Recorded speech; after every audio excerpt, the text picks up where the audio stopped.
Salam, salam kasih damai dan sejahtera. Tuhan memberkati, menyertai dan melindungi kita semua. Selamat pagi, salam kasih damai dan sejahtera. Mari kita memulai katekese kita pada hari ini dengan berdoa. Dalam nama Bapa dan Putra dan Roh Kudus. Amin. Allah Tritunggal yang Maha Kudus, kami bersyukur dan berterima kasih atas karya agung-Mu, maka kami dipertemukan pada hari ini di jalur online. Berkatilah kami agar kami mampu menerima pengajaran-pengajaran yang berguna bagi tumbuh kembang iman kami dalam menghadapi situasi sosial maupun situasi kehidupan kami. Engkau tahu bahwa kami memiliki kesulitan dan masalah. Engkau tahu bahwa kami memiliki penyakit dan juga Engkau tahu persoalan-persoalan. Engkau angkat persoalan-persoalan kesulitan dan penyakit kami dalam segala kuasa-Mu. Berkatilah kami yang hadir pada hari ini dan juga yang belum hadir. Semoga pada lain kesempatan dapat hadir. Berkatilah kami agar semua hal-hal yang berhubungan dengan-Mu kami dalami dengan penuh iman dan penuh cinta. Berkatilah kami semua, dan semua doa ini kami serahkan dengan perantaraan Tuhan kami Yesus Kristus yang hidup dan beraja, kini dan sepanjang segala masa. Amin. Dalam nama Bapa dan Putra dan Roh Kudus. Amin. Bapak-bapak yang terkasih, kita masih melanjutkan hidup dan pandangan hidup 10 firman Allah. Nah, pada materi hari ini kita masuk ke ajaran sosial gereja. Ajaran sosial gereja menyarankan agar kita belajar terus dalam mencari dan menegakkan keadilan. Nah, itu keinginan ajaran sosial gereja. Kita harus belajar terus dalam mencari dan menegakkan keadilan. Ajaran yang secara khusus terumus dalam ensiklik para paus itu mau mengungkapkan sikap gereja terhadap masalah-masalah sosial, ekonomis, dan politik, khususnya sejak munculnya masalah sosial pada awal abad ke-19. Jadi masalah sosial itu muncul pada awal abad ke-19 dan mulai terjadi terus-menerus abad ke-20, abad ke-21, dan kita tahu bahwa kita akan menghadapi resesi dunia, yaitu persoalan sosial. Ya, kita tahu banyak harga sektor-sektor pertanian itu turun, dan itu membawa dampak sosial. Kenaikan harga tinggi, tetapi produk-produk yang berhubungan dengan barang-barang pertanian itu harga jualnya rendah, tetapi harga beli untuk produk-produk yang lain itu tinggi.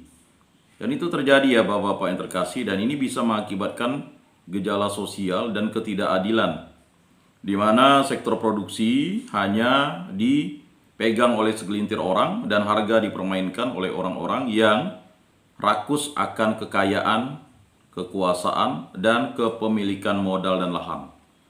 Nah, itu bisa terjadi, dan akibatnya dampak sosialnya bisa berbahaya bagi kehidupan sosial.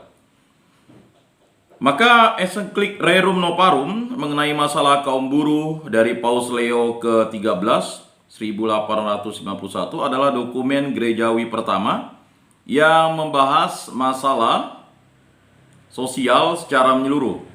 Jadi gereja telah merumuskan itu dalam ensiklik Rerum Novarum. Paus Leo ke-13 melihat masalah sosial terutama sebagai masalah buruh.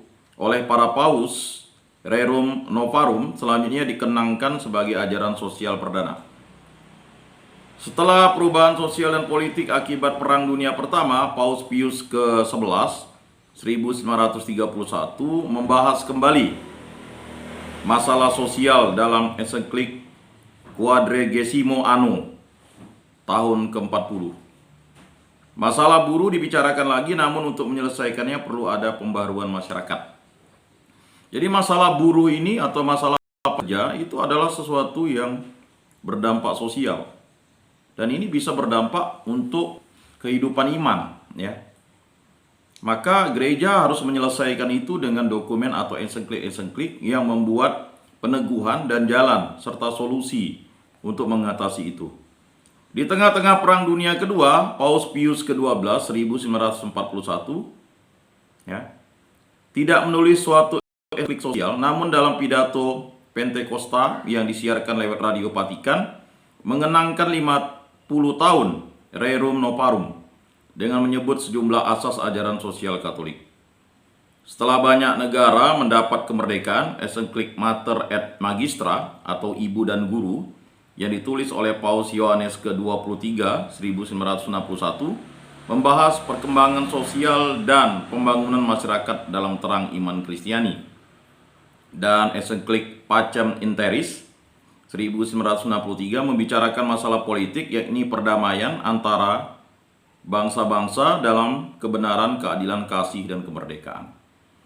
Nah, Bapak-bapak yang terkasih, sekarang dunia dalam ancaman resesi dan juga dalam ancaman ketidakstabilan politik, sosial, ekonomi, budaya, pertahanan, dan keamanan. Bila terjadi perang dunia ketiga, yang berdampak siapa? Yang berdampak adalah masyarakat kecil, masyarakat di segala penjuru dunia, termasuk kita-kita ini. Makanya kita harus menjaga perdamaian dunia. Paling utama kita menjaga perdamaian di lingkungan kita dulu. Hidup damai dan sejahtera itu ya mulai dari kerukunan. Rukun, damai, makanya akan ada sejahtera. Bagaimana sejahtera tapi tidak ada damai? Itu tidak mungkin. Setelah Konsili Vatikan kedua, Paus Paulus ke-6 pada tahun 1971 mengenangkan Rerum Novarum serta ensiklik sosial lainnya dengan mengemukakan ajaran sosial gereja dalam suratnya Octogesima Adveniens menjelang 80 tahun. Ditegaskan bahwa keterlibatan sosial dan pengarahan masyarakat sebetulnya merupakan tugas dan wewenang kaum awam dalam gereja. Ini adalah tugas kita. Nah, 90 tahun setelah Rerum Novarum, Paus Yohanes Paulus II membicarakan kembali tema perdana itu, yakni kerja manusia, dalam ensikliknya Laborem Exercens, dengan bekerja.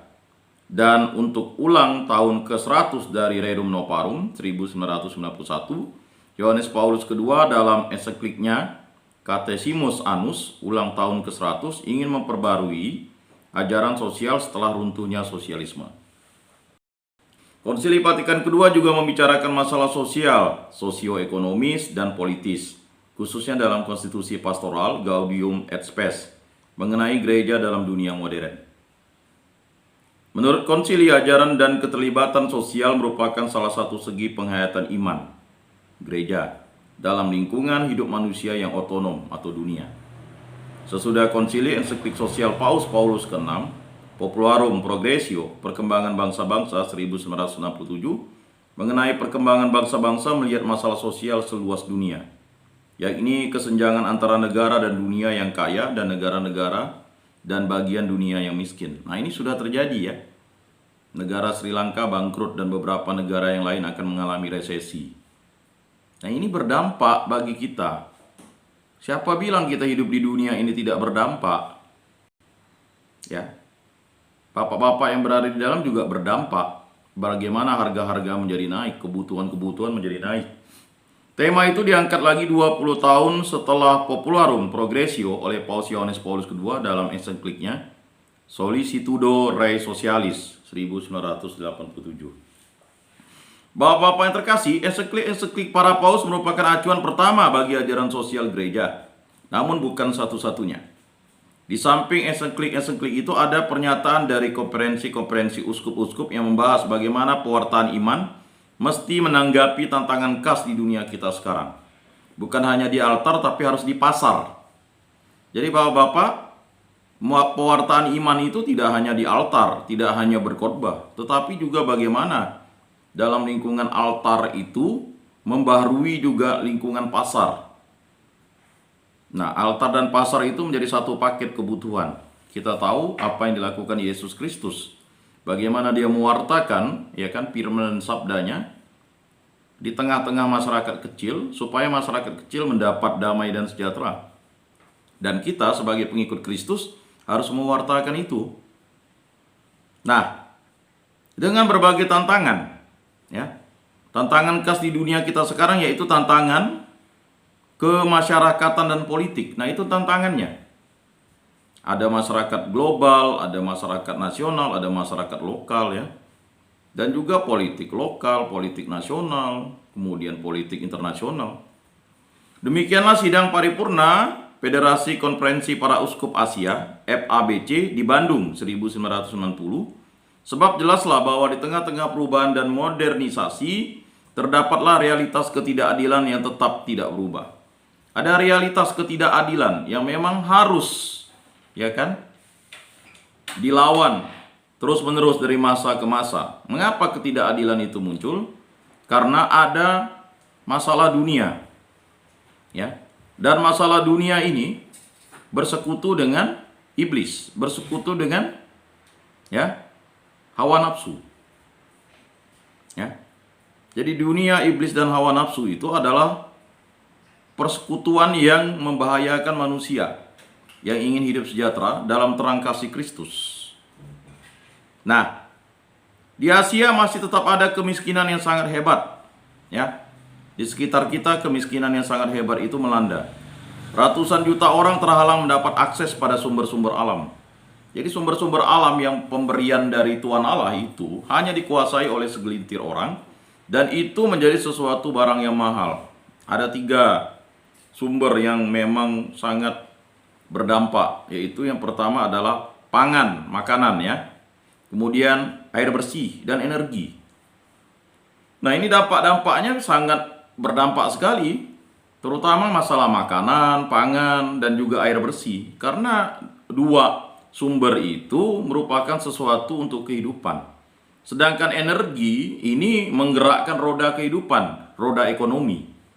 Ya kan, tidak mungkin sumber energi kita tidak menggunakan bahan bakar, misalnya bahan bakar fosil, premium atau bensin, atau bahan bakar dari sumber-sumber alam yang lainnya. Ya, penemuan sekarang ini kan macam-macam sumber energi, baik dari matahari, kemudian penyimpanan di baterai, kemudian juga menggunakan minyak-minyak nabati dari hasil sawit. Tetapi sektor-sektor itu dikuasai oleh sektor produksi yang membuat manusia menjadi marah karena ketidakadilan. Contohnya akibat harga sawit menurun drastis, terjadi ketidakmampuan daya beli untuk membeli pupuk, mengupah buruh dan sebagainya gaji buruh tetap sama, tetap naik kan, karena kebutuhan ekonomi meningkat. Kemudian harga-harga pupuk, tetapi kok harga jualnya rendah. Nah, ini kan berdampak signifikan. Ada apa dengan pemegang sektor produksi itu? Itulah ketidakadilan yang membuat masyarakat menjadi mengeluh, menjadi melakukan aksi. Nah, ini berdampak pada masalah sosial. Kalau demo itu kan membuat dampak yang signifikan. Seandainya penutupan jalan, pemblokiran apa yang terjadi? Barang-barang sektor-sektor untuk kebutuhan pangan, sandang dan papan itu bisa terhambat dan harganya menjadi naik. Dan masalah-masalah itu menjadi masalah-masalah kita sekarang ini, dan ini merembet kepada sektor yang lain, baik sektor politik, hukum, dan sektor bidang kehidupan semuanya. Bisa dirasakan sekarang, Bapak-bapak yang terkasih, masalah-masalah dan kesulitan itu dihadapi oleh manusia di muka bumi ini.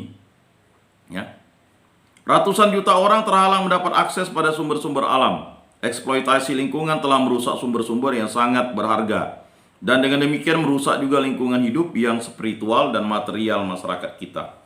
Kita lihat di daerah-daerah kita masing-masing, alam atau sumber daya alam semakin menipis. Contohnya kayu. Kita bisa lihat kayu kelas 1 seperti kayu ulin, kayu belian ini semakin langka di daerah kita. Dan itu hanya beberapa tempat saja sekarang yang memiliki. Tetapi di daerah-daerah tertentu habis dieksploitasi, dibabat tanpa ada pertumbuhan kembali. Begitu juga kayu kelas 2 seperti bengkira, keladan dan sebagainya, kita hanya mengambil saja. Dan kita lihatlah rakusnya masyarakat kita dengan sistem tuba, setrum, sistem meracun, Akibatnya lihat, ikan-ikan di sungai, itu kita tidak dapat lagi aksesnya. Dulu sungai-sungai bisa menghasilkan udang, ikan, untuk kebutuhan, tapi karena lihat ikannya banyak di tuba, inilah kerakusan manusia. Padahal kita harus tahu, di alam itu juga harus direproduksi lagi. Misalnya kita menangkap induk ikan, ya harusnya kita kembalikan ke alam. Coba perhatikan sungai-sungai di daerah-daerah kita. Ya. Dulunya mudah dapat akses misalnya pelanduk, rusa, ya kan? Bahkan babi hutan, ya. Sekarang susah. Karena kita tidak ada, ya kan? Diingatkan untuk reproduksi kembali. Barang-barang dari alam itu seakan-akan kita eksploitasi, kita nikmati sepuas-puasnya tanpa memikirkan anak cucu kita ke depan. Dan dampaknya signifikan sekali. Siapa yang akan merasakan?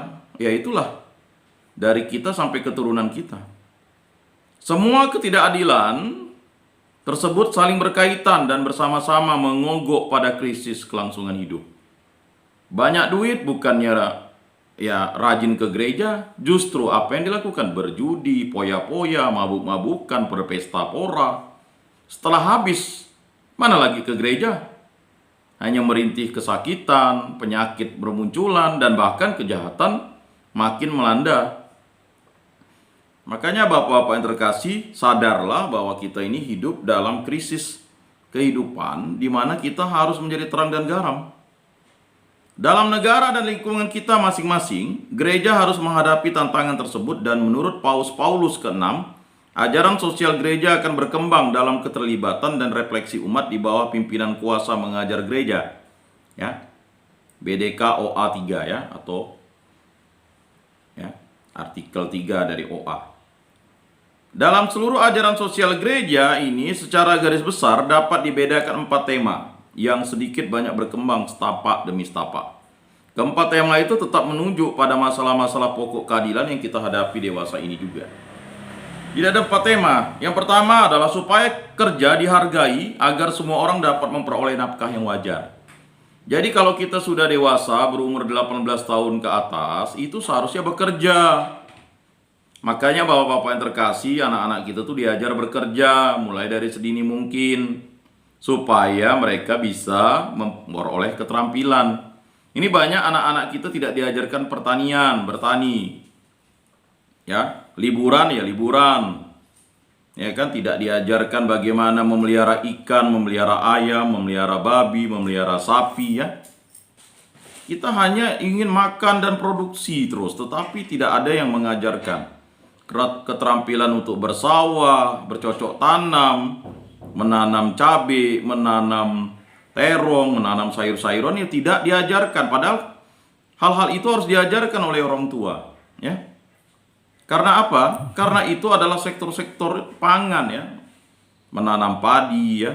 Di Jepang itu anak-anak di SD itu diajarkan menanam padi. Bahkan mereka mengolah padi yang berwarna kuning, bukan berwarna putih. Oh, kita ini kan suka makan nasi berwarna putih, padahal berwarna putih itu adalah nasi yang hasil dari proses kimiawi, bahkan ya kan, ya, unsur di dalamnya sangat sedikit sekali kandungannya, malah banyak unsur gulanya sekarang. Ya. Nah, itu harus kita sadari Bapak-bapak yang terkasih. Kita tidak memiliki keterampilan pulang ke kampung nantinya atau keluar dari rumah retret ini bukannya bertani. Ya kan? Karena tidak memiliki keterampilan bertani kan? Keterampilannya mungkin hanya hal-hal yang sifatnya hura-hura. Bahkan coba perhatikan di kampung-kampung. Ya, hal-hal yang negatif misalnya berjudi itu lebih mudah diajarkan ketimbang hal-hal yang positif. Ya, kita tidak punya kemampuan menganyam, kita tidak mempunyai kemampuan untuk memproduksi. Ya kan, kalau dulu ya di kampung-kampung itu walaupun pendidikan orang tua atau kakek nenek kita rendah, mereka menyimpan ya kan makanan nabati hewani. Contohnya memelihara ayam, memelihara babi, memelihara sapi, memelihara kambing. Ya kan? Sekarang ya, di rumah-rumah kita di kampung-kampung ya kan sangat sulit. Mengapa? Ya itulah tadi terjadi perubahan paradigma berpikir. Tidak mau lagi berladang, alasannya karena mudahnya, enaknya ya beli beras saja.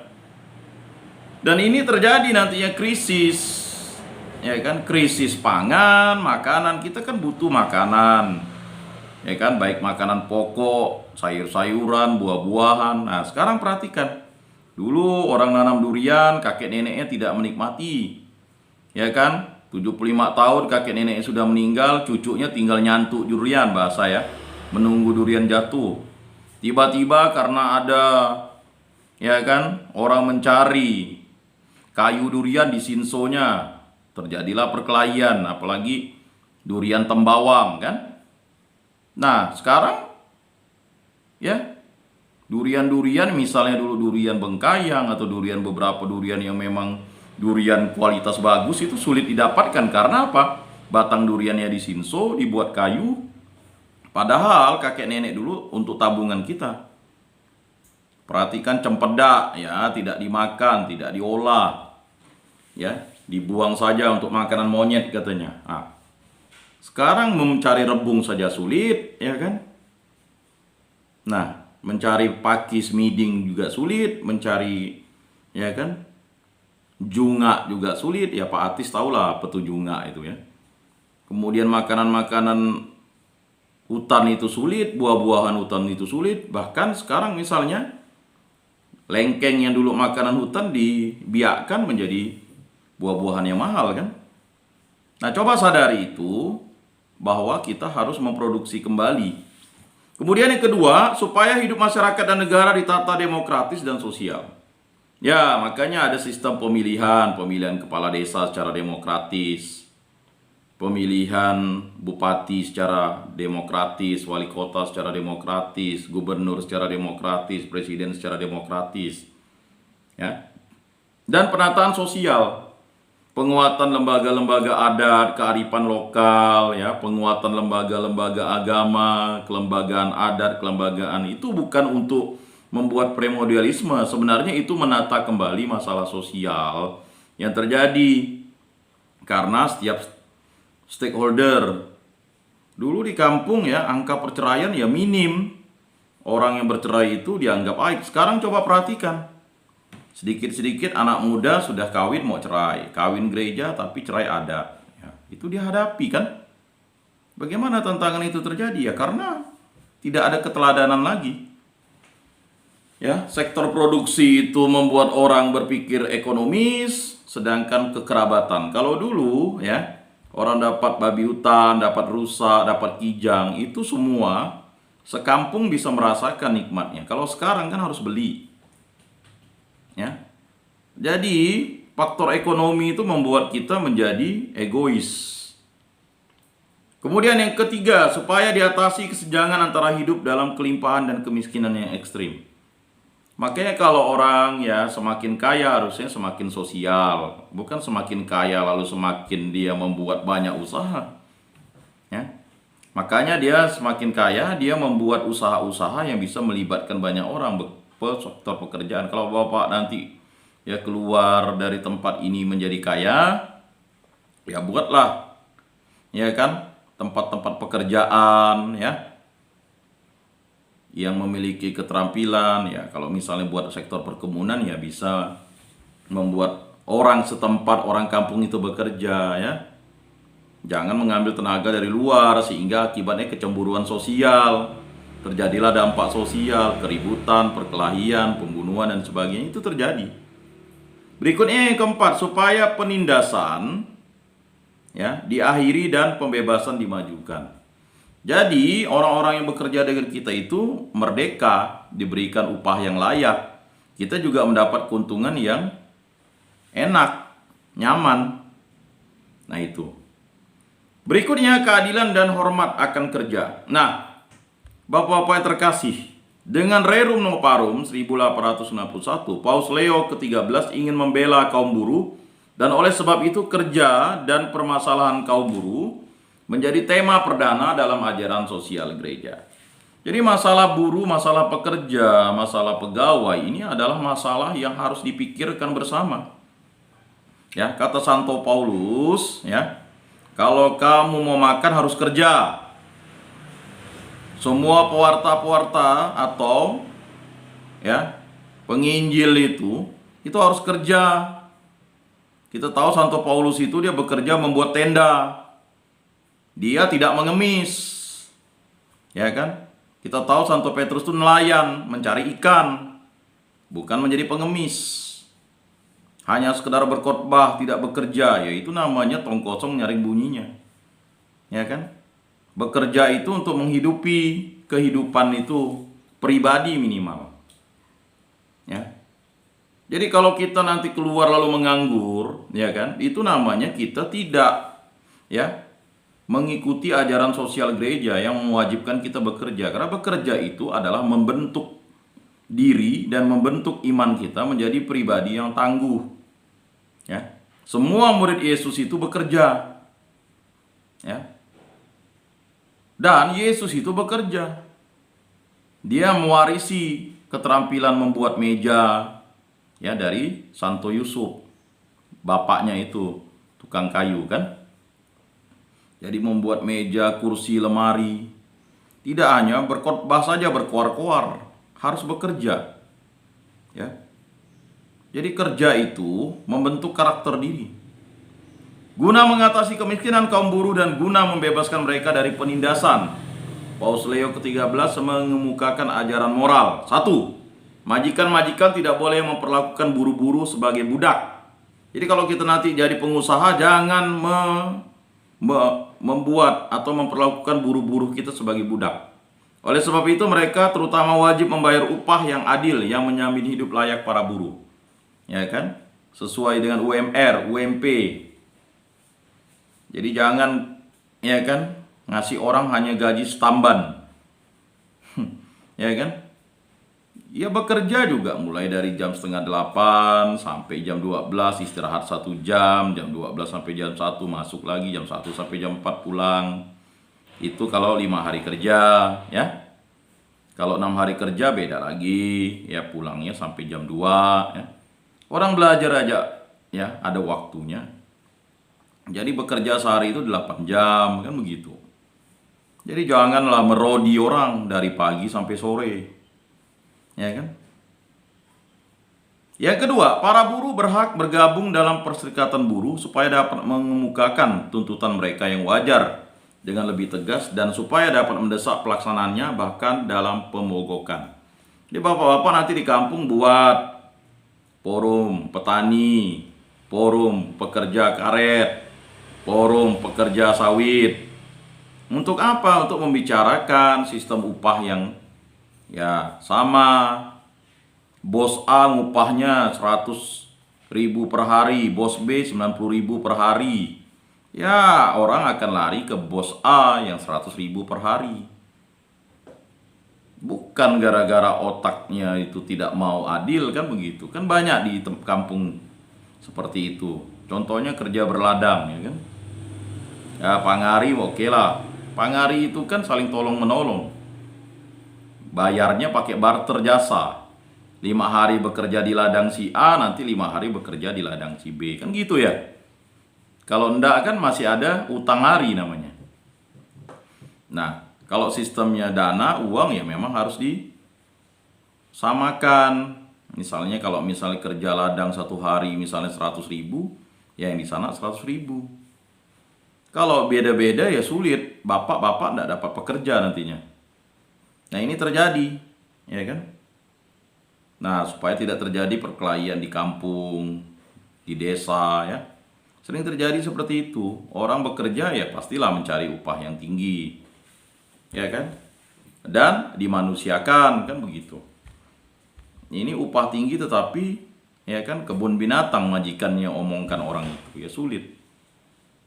Nah, Paus Leo ke-13 yakin asal semua pihak yang bersangkutan, terutama kaum buruh dan majikan, namun juga pemerintah, menjalankan kewajiban masing-masing, masalah sosial dengan sendirinya akan selesai. Jadi masalah sosial itu akan selesai kalau kita mau bersikap adil. Nah, melawan pandangan liberalis, Paus mengingatkan kewajiban pemerintah melindungi kepentingan para buruh, melawan tuntutan sosialisme untuk meniadakan hak milik pribadi. Paus membela hak buruh akan milik sebagai hasil kerja dan tabungan mereka. Paus mengecam sosialisme atau Marxis karena materialismenya. Nah, jadi Marxis itu karena materialismenya, tuntutannya materi semua. Jadi tidak ada pembangunan spiritualnya. Jadi bangun terus kan, tanpa adanya istirahat, tidak bisa. 40 tahun sesudah itu Paus Pius ke-11 menjelaskan lebih lanjut ajaran Paus Leo ke-13 itu. Pertama-tama soal upah yang adil. Jadi upah yang adil. Tidak setiap kontrak kerja dengan sendirinya adil meskipun sudah disetujui oleh buruh. Kontrak kerja antara pemilik modal, majikan, dan buruh baru dapat disebut adil kalau ada kesepakatan mengenai upah yang adil. Jadi upah yang adil itu diatur oleh pemerintah. Ya, supaya semua orang itu mematuhi itu, maka ada UMR, UMP. Dan kalau para buruh diberi kesempatan ikut menentukan arah kebijakan perusahaan. Makanya di negara-negara maju itu ada partai buruh. Ya. Menurut Quadragesimo Anno, upah harus mencukupi kebutuhan buruh sendiri dan keluarganya. Ya, jadi upah itu mencukupi kebutuhan sendiri. Jadi kalau mau ngupah orang itu, lihat, perhatikan. Sudah bekerja sekian tahun enggak buruhnya itu? Ya. Ada namanya gaji ya, minimal, ada namanya gaji tunjangannya. Kalau dia punya istri ya diberikan tunjangan. Dia punya anak diberikan tunjangan. Jadi begini, gaji itu untuk memenuhi kebutuhannya. Bagaimana dia bekerja lalu dia tidak memenuhi kebutuhan istri dan anak-anaknya? Tidak bisa, pasti dia akan cari kerja lain. Apalagi kalau misalnya buruh itu punya keterampilan khusus. Kalau kita misalnya buat tempat untuk mantan besi, ya kan? Atau pandai besi. Anak buah kita yang bisa memantan itu kan dia punya keterampilan pantan namanya. Ya kan? Bagaimana dia mau bekerja dengan kita? Makanya wajar-wajar saja ketika dia sudah tahu memantan, punya keterampilan, dia membuat ya keterampilannya sendiri karena lebih mencukupi kebutuhan keluarga dan anak-anaknya. Ya jangan marah kalau kita punya usaha begitu. Begitu juga kalau kita punya usaha warung. Kita menggaji orang minimal, ya orang pasti akan tidak bisa memenuhi kebutuhannya. Ya dia pasti lari lah. Ya itu karena kita tidak adil kan. Nah, jadi dan juga mencukupi kebutuhan materialnya seperti makan dan kesehatan maupun kebutuhan budaya seperti pendidikan dan rekreasi. Jadi kalau 6 hari bekerja ya 1 hari minggu itu ya libur. Janganlah hari libur pun buka juga warungnya, ya kan? Kecuali kalau memang itu sudah disepakati. Tapi itu pun tidak bisa. Orang harus 7 hari libur dong 1 hari. Dari pagi sampai malam kerja di situ. Upahnya ya segitu-segitu aja. Ya sulit kan? Orang butuh yang namanya pendidikan, rekreasi, anaknya butuh PG, TK, SD, SMP, SMA, perguruan tinggi, kan itu. Nah, upah mendapat perhatian utama sebab hanya melalui kerja dan upah orang kebanyakan dapat mengambil bagian dalam kekayaan dunia yang diperuntukkan bagi semua orang. Jadi, ada kerja dan upah. Kalau orang bekerja ya pasti dapat upah. Bapak-bapak saja kalau misalnya bekerja ya pasti dapat upah kan. Nah, selain itu, mulai disadari pula bahwa masalah sosial hanya dapat diatasi kalau pertentangan antara kelas buruh dan pemilik modal dapat diatasi sehingga mereka dapat membina kerjasama. Untuk itu, Quadragesimo Anno mengusulkan supaya dalam masyarakat industri dibentuk institusi-institusi pengantara yang menjalin kerjasama antara buruh dan majikan dalam satu proyek. Contohnya bapak-bapak ingin menghasilkan beras yang bagus. Misalnya beras merah dari kampung bapak. Ya pastilah bapak-bapak bekerja dengan banyak orang di situ. Ada yang sebagai buruh taninya, mulai dari mengolah tanah, membajak lahannya, kemudian menanam. Setelah menanam, memelihara, memupuk, memanen, lalu bekerja sama dengan orang yang memiliki penggilingan beras. Kemudian bekerja sama dengan untuk mempaketkannya dalam karung atau plastik, ya kan? Banyak tuh. Dan barulah dapat harganya dan dijual. Nah, semuanya itu ya harus dipikirkan dalam satu proyek. Nah, proyek itu bukan hanya proyek pemerintah. Banyak di antara kita nih kan terjebak dalam proyek pemerintah. Ya. Padahal proyek-proyek di daerah kita tuh banyak. Misalnya proyek untuk misalnya proyek untuk pangan, beras, ya kan, makanan lokal, ya kan. Cuman kita selalu berpikir itu, ya kan, mau cari uangnya besar. Akibatnya ya kita terjebak dalam sistem yang besar. Nah, Paus Pius ke-11 juga mengoreksi salah paham, seakan-akan menurut ajaran sosial gereja hak milik itu suci. Ditegaskannya bahwa hak milik bersifat sosial ya. Hak milik itu bersifat sosial. Sekarang begini, bapak-bapak punya rumah, punya tanah, itu kan sifatnya sosial. Pastilah rumah bapak bisa dijadikan tempat pertemuan, tempat pesta, ya kan, tempat untuk bermusyawarah, itu kan milik sosial. Memang itu milik pribadi bapak. Halaman bapak bisa dijadikan tempat parkir kalau ada orang acara, ya jadi tempat sosial. Jadi di kampung-kampung aneh orang memagar rumahnya itu. Seakan-akan pagar itu membuat orang, ya kan, menjadi aman. Padahal pagar itu justru mensekat sesuatu. Kalau di kampung-kampung tak perlulah pagar itu ya. Kalau kita pergi ke Singgai Malaysia sana, itu kampung-kampung mana ada di pagar, ya kan? Jalan-jalan di kampung itu beraspal. Karena kalau udah di pagar susah mau muter mobil, susah untuk membuat acara kan. Nah, ditegaskan bahwa hak milik bersifat sosial, khususnya modal besar harus dipakai demi kesejahteraan umum dan negara. Jadi kalau kita punya modal besar, bukalah perusahaan, ya kan? Jangan disimpan di dalam tanah, dipendam di dalam tanah. Ya kan, saya ingat tetangga saya dulu itu nyimpan uang di kaleng dengan dibantal. 100 juta, tinggallah duitnya 60 juta, 30 juta dimakan ngengat dan air liurnya. Dia taruh di bantal. Ada juga yang nyimpan duitnya itu di dalam, ya kan, di dalam drum oli. Dibuka 20 tahun kemudian hitam duitnya. Ya. Ada juga yang menabung lama, ya kan, menabung duit sen. Ya kemarin itu, ya kan, kawan saya cerita mertuanya nabung duit receh, ujung-ujung dibuka 40 juta rupanya. Waduh, luar biasa kan? Tidak terasa. Jadi kita nih jangan mengecilkan arti tabungan. Bapak nabung sebentar, mungkin 1.000 setiap hari, mana terasa 20 tahun buka, ya. Banyak diantara kita itu menyepelekan. Padahal tabungan itu penting untuk investasi jangka panjang. Ya, kalau bapak-bapak sekarang menabung dari kecil menabung, ketika bapak keluar dari tempat ini, bapak bisa investasi yang lain kan. Nah, dan pemerintah harus mengawasi hal itu. Modal tidak boleh dipakai melawan kepentingan kerja. Jadi modal itu tidak boleh melawan kepentingan kerja. Jadi mentang-mentang kita pemodal, seenak-enaknya saja kita mengupah orang, seenak-enaknya saja kita menjadi orang yang, ya itulah tadi, hedonisme. Ya.